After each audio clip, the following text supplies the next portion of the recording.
Hi, we're tracking the US elections, as I'm sure many of you are as well.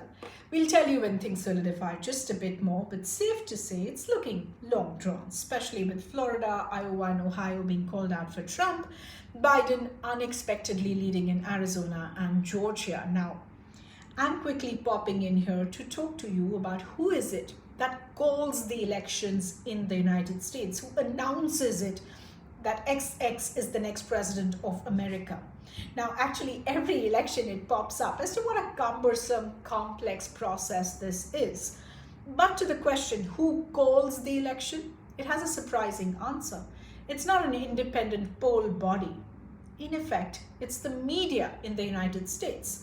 Now, unlike India, the US doesn't have a national election commission. What it has is a federal election commission, but it's responsible mainly for campaign finances, since that in itself runs into billions of dollars. Then, of course, there are election officials at the state and the county level. They count the votes that come in on election day. This takes time to tabulate hours after polls close on election day. So by the end of election day, normally mail-in and absentee ballots are still sitting in warehouses to be counted in the days and weeks ahead. Now, once each state has tabulated all votes, what they have is a sense of the popular vote. But remember, the popular vote doesn't decide who's the president in America. That's decided by electors from each state, which are members of the House of Representatives and the Senate.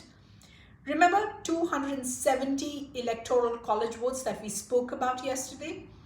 These electors go on to cast their votes, which determines who the president is. Now, this process constitutionally takes until mid-December. The electors usually vote the same way as the popular vote, so we normally don't have to wait until December to know who the president is, but we usually find this out on the news. Now, a month-long process doesn't make for good TV. You know it. To shorten this gap or to speed it up, TV networks like NBC, CNN, ABC, Fox all collaborate with exit polling firms and wire services, especially like the Associated Press, who are normally the first to declare a winner in each race. Thousands of reporters across the country call up those county officials, they take tallies, they check website trackers like the NYT that do their own tracking. There's sophisticated data analytical software.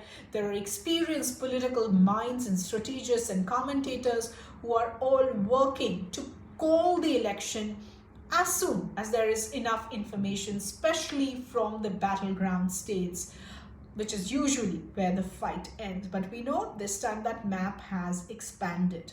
Now, a news channel after that normally telecasts the candidate who's losing giving a concession speech. The winner gives a speech as well. The news channel has covered it, and simply the show ends. As it goes with all things, the media has a huge burden. Sometimes this burden is lifted responsibly, steadily, and sometimes projections, polls, and trackers have it horribly wrong. This time around, with a good chunk of the votes coming in as postal ballots and mail-in votes and different laws for when different states have begun counting it, everyone is trying to take it slow. They're being more transparent about their process, about what they know and don't know, and they are more or less resisting the pressure of being the first to call it. Well, from the looks of it, it's going to be a long drawn night and perhaps a long drawn out week. We'll leave it here. We're making no projections. We'll keep you updated on this election battle. But before I go, there is a simple ask. If you're seeing this video on YouTube, please do subscribe to us and click that bell icon. It helps this work reach you and more people. If you've seen this on Instagram or Facebook, please join us. I hate that word follow, so please join us and help us spread our work. From our entire team here, thanks for your time, and we'll see you soon.